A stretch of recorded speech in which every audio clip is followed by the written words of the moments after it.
아멘, 아멘. 여러분, 친구란다는 참 좋습니다. 우리도 이 자리에 계신 여러분들 보면은 저보다도 연배이신 분들도 계시고 또 연하인 사람들도 있습니다. 그런데 우리 모두 다 그렇지 않습니까? 우리도 젊었을 때가 있었잖아요. 그리고 젊은 분들은 언젠가는 우리 나이가 될 것이고요.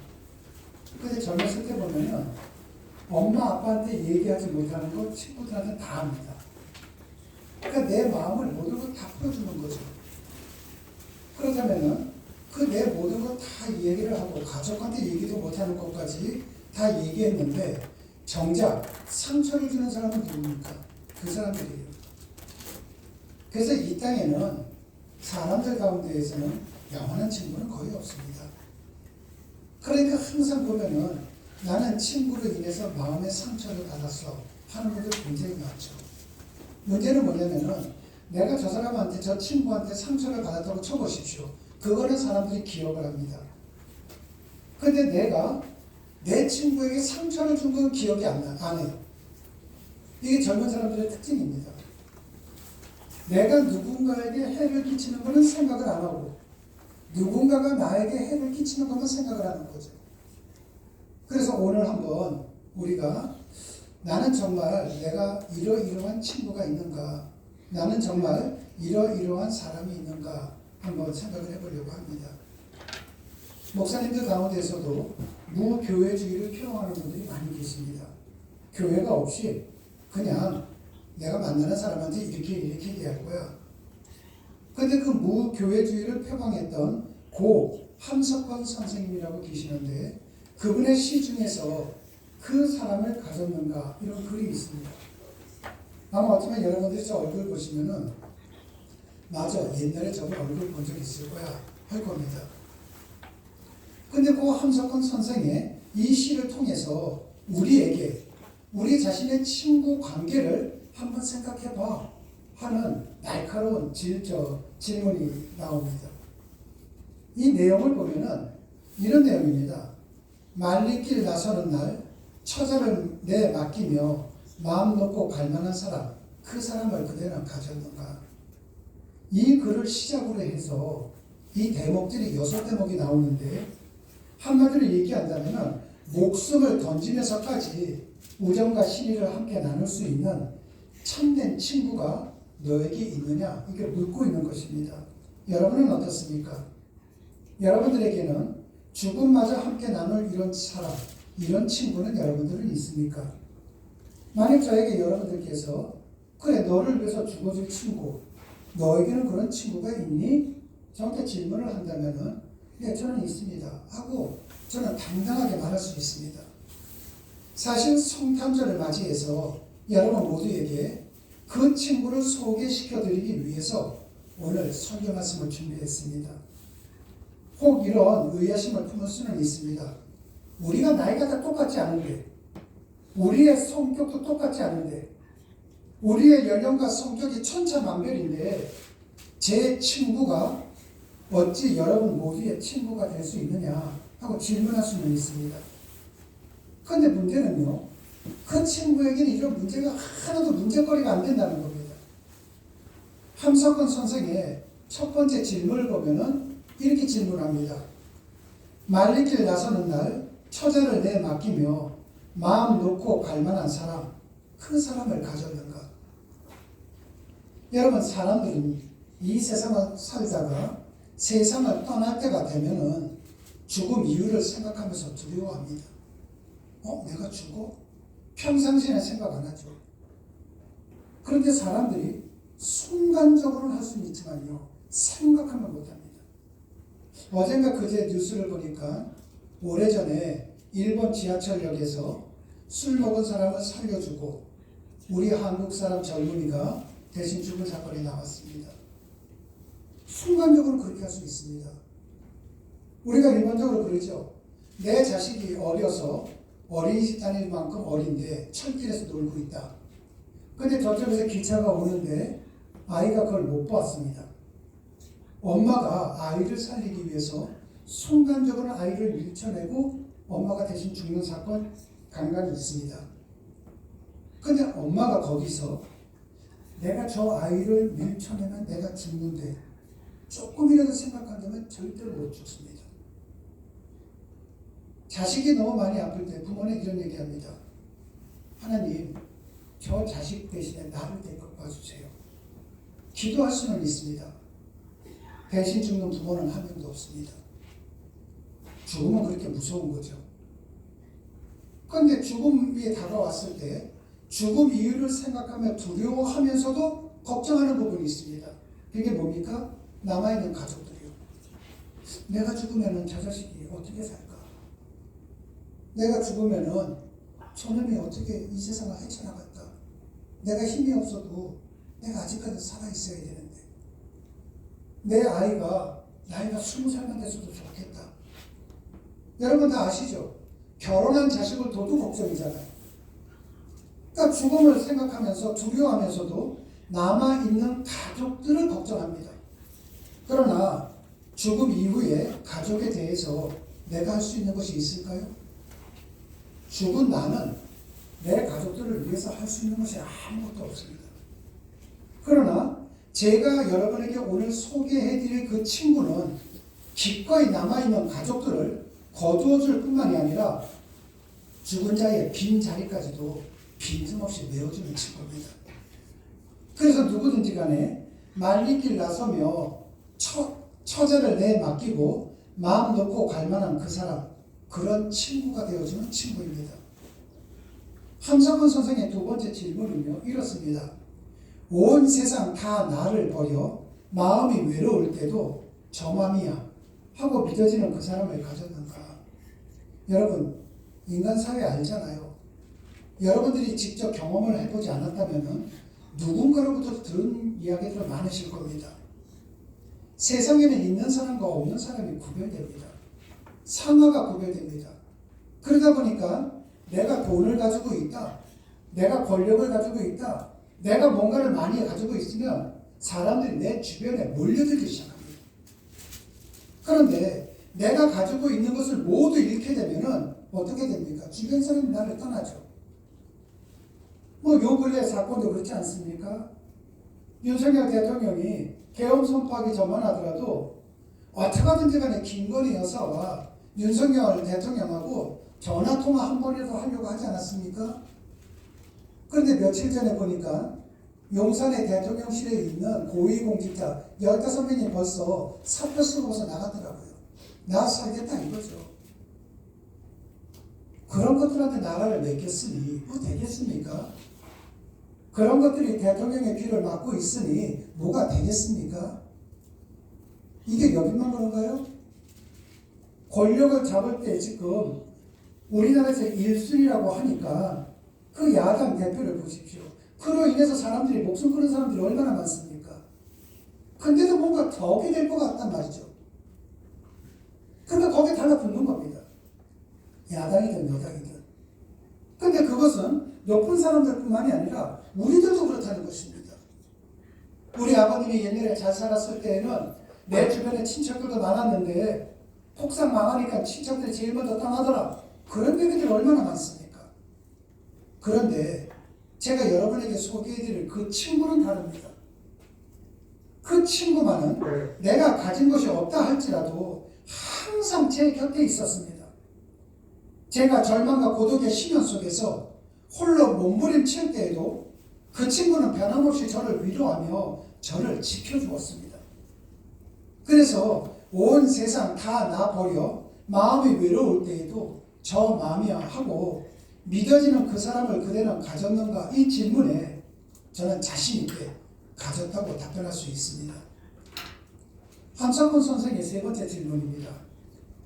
탔던 배 꺼지는 시간, 구명대 서로 사양하며 너만은 제발 살아다오 할 그 사람을 그대는 가졌는가? 그렇습니다. 제게는 그 친구가 바로 그 사람입니다. 그 친구는 저를 살리려고 자신의 목숨을 버렸습니다. 제가 대단한 일을 했거나 제가 의로운 사람이 되었기 때문은 아닙니다. 저는 단지 흉측한 범법자였을 뿐임에도 그 친구가 저에 대한 우정과 신의를 다하기 위해 제가 받아야 할 법의 심판을 대신 받아준 겁니다. 그래서 그 친구를 생각만 하면 저는 저며오는 제 가슴을 억누를 수가 없습니다. 함석훈 선생의 네 번째 질문입니다. 한번 우리 네 번째 질문은 다 같이 합독하도록 하시겠습니다. 위에 세상에서 다 죽어도 너희 세상 빛을 위해 저만을 살려두어라. 이것을 그 사람을 그대는 가졌는가. 아멘. 여러분, 그 친구가 제게 베풀어 준 거에 비한다면은 제가 그에게 해준 거라고는 아무것도 없습니다. 오히려 그 친구 앞에서 추태나 부리고 항상 실망만 안겨다 준 것이 저의 솔직한 심정입니다. 하지만 그 친구는 저에게 단 한 번도 실망의 기색을 보인 적이 없습니다. 그는 언제나 저를 격려하며 희망을 돋워 줍니다. 심지어 제가 타락과 방탕의 늪속에 빠져 있을 때조차도 너는 세상의 빛이 될 것이라고, 너는 세상의 어둠을 밝히는 등대가 될 것이라고, 너로 인해서 많은 사람이 인생 행로를 바르게 찾게 될 것이라고, 다른 사람은 몰라도 너만은 반드시 그렇게 될 것이라고 계속 저를 격려해 주었습니다. 그리고 저를 믿어줬습니다. 제가 오늘 이 정도라마 살아가는 것은 전적으로 그 친구의 믿음과 격려의 덕분입니다. 여러분, 사람을 보십시오. 사람들은요, 다른 사람과 비교를 해서 내가 못하는 것이 있다면은 사람들은 절망 속에 빠지는 사람들이 굉장히 많습니다. 그런데 곰곰이 한번 생각을 해보세요. 내가 이거를 못하는 거지 저것도 못하는 것 아니잖아요. 희망이 뭔 줄 아십니까? 내가 못하는 것을 하려고 노력하는 것이 희망이 아니라 내가 할 수 있는 것을 찾아가는 것이 희망이잖아요. 여기 지금 자녀가 있다고 쳐보십시오. 학교 다니는 자녀가. 근데 그 자녀가 학교에서 공부 못한다고 생각해 보세요. 그럼 부모님들은 뭐라고 얘기합니까? 너는 도대체 뭐 되려고 그러냐? 너 어른 돼서도 뭘 먹고 살려고 이렇게 공부 안 해? 공부 나무는 사람도 굉장히 많죠. 여러분이 잘 알고 있는 손흥민 선수, 정규에서 1등 했습니까? 아니잖아요. 박지성 선수, 공부 정말로 안 했답니다. 이만기 선수가 씨름 선수에다가 지금 대학교 교수인데 학교 다닐 때 제대로 수업이나 들었겠습니까? 부모님은요, 남들과 경쟁을 하는 공부, 너 공부 안 하면 어떻게 될 거야? 이것을 아이한테 얘기하는 것이 아니라 너는 지금 이거는 하지 못하지만은 너는 저거는 잘할 수 있잖아. 그거를 찾아주는 게 부모 아닙니까? 그런데 애들을 잡아요. 그리고 아이가 절망 속에 빠지면은 그 절망에 빠진 원인이 뭡니까? 부모님의 힘이 들어간 거잖아요. 그런데 부모님들은 그런 얘기합니다. 내 자식이 잘못되라고 하는 부모가 어디 있습니까? 말은 그렇게 하면서 그렇게 한다는 거죠.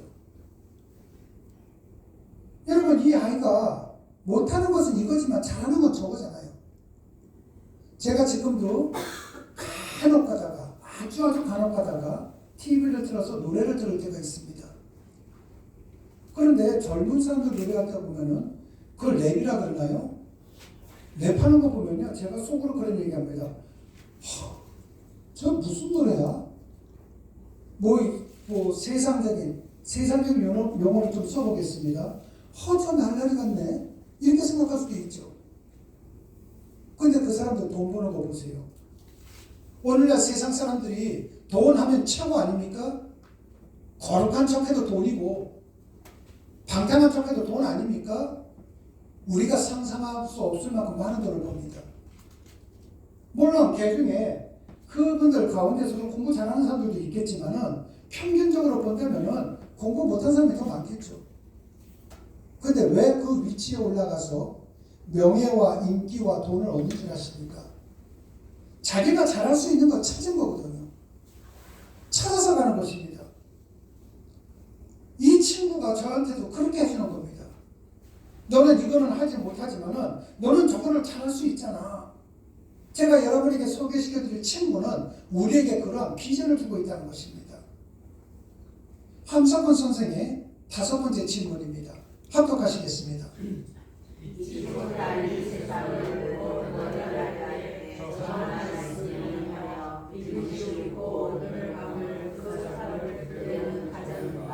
아멘. 저는 물론 가지고 있습니다. 저는 이 땅에서 천년 만년 살 수 없음을 저는 잘 알고 있습니다.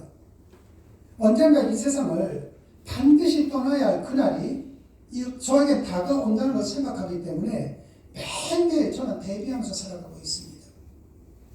치열하게 싸우고 있습니다. 저도요. 여러분들도 다 그렇지 않습니까? 나는 천년 만년 살 수 없어. 알면서도요, 죽음은 나랑 상관이 없는 걸로 생각하고 살아갑니다. 그래서 매일매일 살아가시면서도 죽음을 준비하면서 살아가는 사람들은 극소수입니다. 그냥 오늘 로또 복권 하나 샀으면은, 에휴, 내가 1등까지는 가지 않는다 할지라도 한 몇 개 맞아갖고 한 몇만 원도 맞았으면 좋겠다. 몇만 원 맞았다고 쳐보십시오. 간증거리가 되죠. 야, 나 이번에 이거 맞았어. 가족끼리나 친구들끼리 고스톱 칠 때 한번 생각해 보십시오. 딱 고스톱을 딱 폈는데, 어이구, 관이 몇 개 들어오고, 쪼커가 들어왔네. 여기에 대해서 기쁨을 누리면서도 나에게 영원한 기쁨을 줄 죽음 이유를 대비하면서 살아가는 사람들 많지가 않습니다. 그래서 사람들은 살아간다고 하지만은 실질적으로 살아가는 것이 아니라 매일매일 죽어가고 있습니다. 여러분들은 어떻습니까? 여러분들은 매일매일 살아가고 있는 분들입니까? 아니면 매일매일 죽어가는 분들입니까? 여러분들은 몇 살까지 사시겠습니까? 제가 오래전에 뭐 그런 얘기 한번 드린 적이 있습니다. 성막교회를 했을 때에 그때 제가 이렇게 했는데 한 권사님이 저한테 그런 얘기를 하신 적이 있었거든요. 제가 여기에 송구영신 예배 때 목사님 제가 들어올 때에는 60대였는데 갈 때는 70대가 돼서 갑니다. 69세에 들어오셔서 70대 가셨으니까요. 세월 무진장하게 빠릅니다. 여러분이 안 죽을 것 같아도요. 한 사람도 빼놓지 않고 다 죽기 마련이고요. 언젠가는 떠나야 된다는 것이죠. 근데 우리가 떠날 때 문제가 뭡니까? 여러분들도 그렇겠지만은 저에게도 사랑하는 가족이 있습니다. 가족은 모두 저와 분리해서 생각할 수 없는 제 자신의 귀한 분신들입니다. 여러분들도 마찬가지 아닙니까? 모든 아버지가 다 그렇듯이 저 역시 사랑하는 가족들을 위해서라면은 언제든지 그리고 기꺼이 제 생명마저 희생할 수도 있습니다. 하지만 그날이 온다면은 저는 그토록 사랑하는 제 가족들을 남겨두고 이 세상, 이 땅을 떠나야만 됩니다. 그렇다고 저는 당황하거나 괴로워하지 않기 위해 지금도 항상 준비하면서 살아갑니다. 준비한다고 해서 내가 나중에 가족들을 남겨두더라도 이렇게 해야지 이런 마음의 결심을 하는 것이 아니라 하나님 말씀을 가지고 무장을 시키고 있습니다. 함석권 선생의 표현대로 제 가족들을 그 친구에게 맡기고 저는 길을 떠날 것입니다. 그것은 그 친구는 제 가족들을 완벽하게 거두어 줄 것을 너무나도 잘 알고 있기 때문입니다. 함석권 선생의 마지막 질문은 다음과 같이 끝을 맺고 있습니다. 합독하시겠습니다. 온 세상의 천사보다 안민하고 평안히 원리를 그한 벌을 발달한 위협을 물리치게 되는 그 사람을 그대는 가졌는가. 아멘. 여러분 이 질문에 대한 제 답변 역시 그렇다입니다. 제가 평생토록 그 친구가 보여준 우정과 신의를 생각하면 저는 어떤 경우에도 그 친구를 배신할 수 없습니다. 제가 우리 교회 한 권사님에게도 그런 기도를 좀 가르쳐 드렸습니다. 저는 제 사랑하는 자녀들을 위해서 기도할 때 항상 그런 기도를 합니다. 매일같이요. 우리 아이들에게 복을 주시되 그리스도 예수 안에서 바른 인생길을 살아가는 복을 주십시오. 그리스도 예수 안에서 바른 신앙의 길을 걸어가는 복을 주십시오. 그리스도 예수 안에서 많은 사람들과 더불어 살 줄 아는 그러한 길을 걸어가는 복을 주십시오. 우리 아이들이 어떤 환경에 있다 할지라도 신앙의 끈을 놓지 않는 복을 주십시오. 우리 아이들이 훗날 늙어서 혼자가 된다 할지라도 외롭지 않은 복을 주십시오. 우리 아이들이 훗날 늙어서 하나님 나라 가기 전까지 정말 후회 없이 살았다라고 고백할 수 있는 복을 주십시오. 항상 그렇게 저는 기도를 합니다. 여러분, 그 이유가 무엇이라고 생각하십니까? 제 친구가 저에게 보여준 것을 본다면 그 친구를 배신하지 않겠다는 것은 그 친구의 손을 놓지 않겠다는 것이거든요. 세상에 온갖 달콤한 유혹의 덫을 던진다 할들 그 친구와의 관계를 끊을 수는 없습니다. 여러분, 제 생명 다하기까지 언제 어디서나 그 친구와 한 길을 걸어간다는 것, 그 이유가 뭔 줄 아십니까? 그는 제 친구요, 저는 그의 친구이기 때문입니다. 그래서 저는 함석헌 선생의 6번에 거친 그 사람을 가졌는가라는 질문 앞에서 6번 모두 다 똑같은 대답을 할 수밖에 없습니다. 왜냐면은 저에게는 정말 그런 사람, 그런 친구가 있거든요. 근데 그 친구는 공상 속의 인물도 소설이나 드라마의 주인공도 아니라 우리의 삶 속에 실존하고 있는 친구입니다. 인간의 에노스, 즉 죽을 수밖에 없는 존재임을 자각함과 동시에 그때서야 비로소 하나님을 찾기 시작했다고 오래전에 말씀드린 적이 있습니다. 그것은 자기의 죽음을 인식한 이상 생명의 근원이신 하나님을 찾는 것 외에는 달리 대안이 없기 때문에 그렇습니다. 사람이 내가 죽을 수밖에 없다? 이걸 알면 하나님을 찾듯이요. 신앙생활도 마찬가지입니다. 평상시에 내가 내 삶 속에 평강이 넘칠 때에 하나님을 찾는 분들은 많지가 않습니다. 그런데 내 환경이 지금 죽을 만났다. 내가 지금 너무나도 어려운 환경 속에 있다. 나오지 말라 그래도 나와요. 왜? 그것이 인간의 본성이거든요. 그거는 대한민국 어느 교회나 마찬가지입니다. 여러분, 제가 지금 나온다는 건요, 몸만 나오는 것을 이야기하는 것이 아닙니다. 대한민국 교회는 예배가 있는 날마다 사람들로 가득 찹니다. 그런데 상당수가 몸은 예배장에 와 있지만은 마음은 두고 오시는 분들이 굉장히 많습니다. 그러니까 예배당에 와서 하나님의 말씀을 통해서 내가 뭔가를 변화받고 가야겠다 생각하는 분들도 많이 계시지만은 또 그만큼의 숫자 가운데에서는 언제 끝나? 나 오늘 시간 없는데 딴청하는 분들 굉장히 많습니다. 문제는요, 이 자리에 계시는 부모님들 잘 생각해 보십시오. 자식이 아무리 속을 새겨도 자식 못 버리잖아요. 호적 팔아? 호적은 본인이 파는 거지 부모님은 못 팝니다. 동사무소가 돼요. 근데도 한번 그렇게 얘기하는 거 뭡니까? 나는 너를 버릴 수 없다는 거잖아요. 하나님도 마찬가지입니다. 하나님 여러분 안 버립니다. 그런데 여러분은 안 버리는데 하나님을 잊고 살아가는 여러분들이 하나님을 찾게 만드는 방법이 뭐예요? 죽기보다 싫은 환경을 만들어주는 겁니다. 힘든 환경을 만들어주는 거예요. 그 환경 만들어주면은요, 다 옵니다. 평상시에 하지 않았던 기도도 하고, 평상시에 흘리지도 않았던 눈물도 흘려가면서 합니다, 그렇게. 그거는 고난이 아니라 여러분을 버리지 못하는 하나님의 사랑이죠. 그러므로 나의 고아를 떠나서 여러분들이 정말 내가 하나님을 온전히 믿고 나갈 때에 내 삶 속에 평강이 넘치는 삶을 살기를 원하는 분이 있다면 내가 아무리 하기 싫다 할지라도 그걸 이겨내셔야 돼요. 마음과 몸이 함께 예배당에 나와서 주님을 만나셔야만 된다는 것입니다. 여러분, 하나님께서는 불쌍한 그러한 인간들의 요청을 마다하지 않고 응해 주셨으며 당신의 독생자를 이 땅에 보내주셨습니다. 개 새끼는 언제나 개입니다.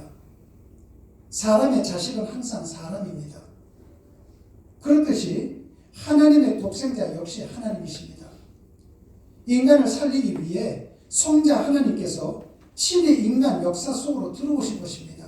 이것은 인간의 상상을 초월하는 일이었습니다. 그때까지 인간에게 하나님은 인간의 역사를 뛰어넘어 아득히 높은 곳에 계시는 분이었습니다. 인간은 그 높으신 하나님에게 다가가기 위해 안간 힘을 쏟아야만 했습니다. 그런데 인간의 삶 속에 성자 하나님께서 직접 내려오신 겁니다. 더욱이 그분은 인간이 받아야 할 죄의 형벌을 대신 받으시기 위해 당신의 생명을 내어놓으셨습니다. 당신 자신을 제물로 삼아 인간을 살리신 겁니다. 그리고 사흘 되는 날 죽음을 깨뜨리고 부활하심으로 인간을 위한 영원한 생명의 길이 되어 주셨습니다. 그 성자 하나님께서 요한복음 15절을 통해 우리에게 이렇게 말씀하십니다. 합격하시겠습니다. 이제가 너희를 죽는다 하지 아니하니 죽은 주인의 하는 것을 알고 지합니다. 너희를 친구라 하였으니 내가 내 아버지께 들은 것을 다 너희에게 알게 하였습니다. 아멘. 여러분, 그분은 노예보다 못한 우리를 친구로 맞아줍니다. 인간이 하나님의 친구가 된다는 것은 인간이 원한다고 이루어지는 게 아니잖아요. 그분이 우리를 자신의 반열로 끌어올려 줌으로써 가능한 겁니다. 진정한 친구는 서로 숨기는 것이 없습니다. 깊은 속마음까지 다 털어놓습니다. 한 피를 이어받은 형제를 위해 죽는 사람은 거의 없지만 친구를 위해 살지마저 두려워하지 않는 사람은 있습니다. 그래서 우리의 친구가 된 그분은 자신이 알고 있는 성부 하나님의 모든 말씀을 우리에게 일러주었습니다. 그 위에 우리를 위해 자신의 생명마저 아까워하지 않았던 분이십니다. 이처럼 죽음마저 불쌍한 친구이기에 그 친구의 우정과 신뢰는 언제나 한결같습니다. 그 좋은 친구의 이름이 뭔지 아십니까? 예수 그리스도입니다. 뜻하지 않은 사고를 당해 불구가 되고서야 장애 후의 아픔을 비로소 이해하게 되고 남편과 아내와 사별한 뒤에야 홀로 사는 사람의 외로움과 어려움을 헤아릴 수가 있습니다. 이처럼 동일한 입장에 처하지 않고서는 서로 공유할 수 없는 이해를 심리학적 용어로는 공감적 이해라고 이야기합니다. 김수환 추기경님 참 검소하게 살았죠. 성철 스님 그 누더기 가사장 삼고 얼마나 검소하게 살았습니까? 그런데 한번 생각을 해보십시오. 김수환 추기경이든 아니면 성철 스님이든 그 훌륭한 분들, 검소한 생활했던 분들이 가난하게 사는 우리를 공감적으로 이해할 수 있다고 생각하십니까? 여러분들은 그분들이 정말 가난하다고 생각하십니까? 무소유를 주장했던 스님이 정말 가난하다고 생각하십니까? 아니잖아요. 그분들이 아무리 내가 검소하게 살고 이렇게 살고 저렇게 가난한 삶을 산다 할지라도 내 자식 등록금 걱정하는 사람 마음 알 수 있겠습니까? 하루 세끼 입에 풀칠하기 위해서 힘든 일, 아파하는 것까지도 숨겨가면서 일하는 사람들을 공감적으로 이해할 수 있다고 생각하십니까? 공감적 이해는 못하죠. 여러분, 자식들이요, 부모의 마음을 알 수 있다고 생각하십니까? 높고 높은 하늘이라 말들 하지만 진자리 마른 자리 노래를 할 때 눈물을 흘려도 그 부모님의 마음을 공감적으로 이해하는 자식은 아무도 없습니다. 뭔가 내 꿈을 펼쳐보겠다고 하는 이 자녀를 공감적으로 이해하는 부모는 또 몇 명 된다고 생각하십니까? 이 땅에는 공감적으로 이해하는 사람들이 거의 없습니다. 사람이 개를 자식처럼 사랑할 수는 있지만 개에 대해서 공감적 이해를 가질 수는 없습니다. 왜냐하면 사람은 어떤 경우에도 개가 될 수 없기 때문입니다. 마찬가지로 아무리 명견인다 한들 개 역시 사람에 대한 공감적 이해는 불가능합니다. 왜냐하면 인간의 고뇌가 얼마나 깊고 무거운지 개는 전혀 알지를 못합니다. 항상 개는 개일 뿐, 개 역시 사람이 될 수 없기 때문입니다. 그러나 예수님은 하나님이면서도 인간으로 이 땅에 태어나 인간의 애환을 몸소 겪어보았기에 인간에 대한 공감적 이해를 바탕으로 우리의 친구가 되어 우리를 도와주십니다. 예수님께서는 짐승 우리에서 짐승의 밥통을 침대로 삼아 이 땅에 태어났습니다. 거지의 자식도 짐승의 밥통에서 태어나지는 않습니다. 예수님은 그처럼 가장 낮고 비천하게 태어났기 때문에 이 세상에서 비천한 사람들을 공감적으로 이해하는 그들의 친구가 되어 주십니다. 예수님은 달동네에서 가난한 목수로 살았습니다. 그의 고객 또한 모두 빈민들이었습니다. 그래서 예수님은 모든 가난한 사람들의 공감적 친구가 되어 주십니다. 예수님은 사랑했던 제자로부터 배신당하는 쓰라림을 겪었기에 믿었던 사람의 배신과 그로 인한 실패로 몸서리치는 사람들의 진정한 친구가 되어 주십니다. 예수님은 죄 없이 죄의 벌을 받았기에 억울하게 모함당하는 사람들의 고통과 아픔을 알고 있습니다. 예수님은 죄인을 살리기 위해 죄인처럼 형벌을 받았기에 죄를 짓고 죄의 두려움에 떨고 있는 사람들의 마음도 헤아려 주십니다. 더욱이 예수님은 하나님의 아들이십니다. 이 세상에 태어난 인간 중에 하나님의 아들보다 더 높은 사람은 아무도 없습니다. 천하 제왕도 하나님의 아들에 비하면 아무것도 아니죠.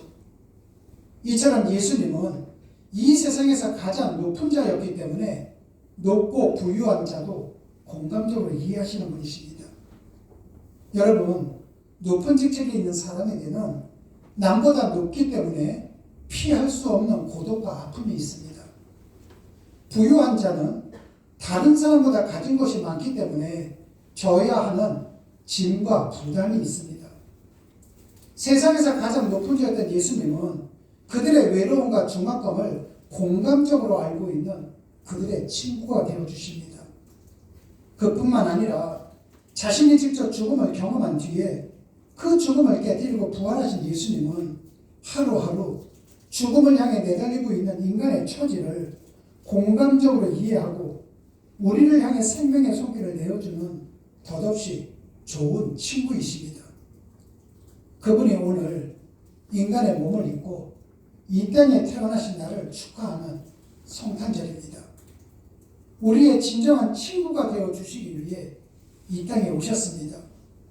이 친구가 없는 시대에 진정한 친구의 친구, 여러분 되고 싶지 않습니까? 그 친구는 지금 멀리 있지 않습니다. 여러분 개개인을 이미 공감적으로 이해하고 있는 그 친구는 여러분을 돕는 영원한 친구가 되기 위해 지금 이 자리에 와 계십니다. 그리고 여러분의 중심 속에 지금 와 계십니다. 주저하지 말고 그 친구를 여러분 자신의 친구로 받아들이십시오. 여러분들이 신앙생활을 하는 것은 몸만 왔다 가시는 것이 아닙니다. 여러분들이 그분과 친구가 되기 위해서는 그분이 걸었던 길을 여러분들도 걸으셔야만 된다는 것입니다. 그 친구를 쫓아 그 친구와 더불어 인생길을 한번 걸어가 보십시오. 처음에는 손해보는 것 같고 낭비인 것 같고 남들은 저렇게 앞에 가는 것 같은데 나는 예수님 믿는다는 이유로 뒤처지는 것 같지만은 그렇지 않습니다. 처음에 출발점을 1등으로 뛰는 것이 아니라 나중에 결승전을 1등으로 들어가는 것이 중요하지 않습니까? 예수님과 함께 걸어가는 길이 바로 그 길입니다. 그리고 여러분들이 뭔가를 잘못했을 때 그 친구는 여러분에게 충고를 해줄 것입니다. 그 충고를 받아들이십시오. 그리고 그분에게 도움을 한번 요구를 해보십시오. 그 순간부터 그 친구의 영혼, 우정과 신의 속에서 여러분의 인생은 100% 전혀 새롭게 될 것입니다. 왜냐하면 그 친구 예수 그리스도는 천지를 창조하신 하나님이시기 때문입니다. 한 가지 이야기를 드리고 말씀을 내도록 하겠습니다. 사람들은 다 똑똑합니다. 똑똑한 자기 머리로 생각합니다. 이렇게 되면 이건 있는 거야. 저건 없는 거야. 그런데 정말 똑똑한 사람들이 볼 때에는 얼마나 착각 속에 빠져 있는지가 보입니다. 사람들은 나는 똑똑하다고 하는데 다른 사람들이 볼 때는 참 착각 속에 살아가고 있네 합니다. 그 착각 속에 살아가고 있는 것, 이 부분에 대해서 그 착각을 눈으로 볼 수 있는 전문가는 접니다. 신앙적으로 신앙에 국한시켰어요. 여러분, 내가 만약에 이걸 안 하면 누가 나에게 돈을 갖다 줘? 어떻게 내가 먹고 살아? 그럴듯한 이유입니다. 그런데 신앙의 눈으로 보면 착각입니다. 그래서 지금까지 어떻게 되셨습니까? 지금까지 그렇게 살아온 결과가 지금 여러분의 인생입니다. 그런데 오늘 소개시켜드린 이 친구 손 한번 잡아보십시오. 그 친구와 정말 한번 길을 걸어가 보십시오. 처음에는 여러분들이 정말 길을 걸어가는지 안 걸어가는지 그 친구는 여러분을 테스트할 겁니다. 몇 번 테스트할지는 모르겠습니다. 분명한 건 힘듭니다. 갈등을 하게 됩니다. 내가 괜히 이랬겠나? 하지만 그 테스트를 여러분들이 넘어가면은 여러분의 삶 속에는 행복이 넘치게 될 것입니다. 후회 없는 인생길을 살아가게 될 것입니다. 아니, 그때야말로 진정한 메리 크리스마스가 될 것입니다. 그래서 저는 여러분에게 원합니다. 정말 이 성탄절이 즐거운 성탄절이 되라고요. 그래서 마지막으로 이렇게 외칩니다. I wish you a Merry Christmas. 여러분 모두에게 즐거운 성탄절이 되시기를 주님의 이름으로 축원합니다. 기도하시겠습니다. 사랑해 주님 감사합니다. 친구 부재의 시대에 우리의 친구가 되어주려고 이 시간 우리 가운데 친히 와 계신 예수님, 우리 모두도 예수님을 우리의 친구로 영접합니다. 오늘부터 예수님의 영원한 우정과 신의 속에서 우리의 삶의 내용과 의미와 질과 차원이 새로워질 수 있도록 은혜를 베풀어 주시옵소서. 말리길 나서는 날 처자를 내 맡기며 마음 놓고 갈 만한 사람, 그 사람을 그대는 가져오는가라는 질문 앞에서 주저없이 그렇다고 대답할 수 있는 우리 모든 인생이 될 수 있도록 은혜를 베풀어 주시옵소서. 주님 고맙습니다. 예수님 이름으로 기도드렸습니다.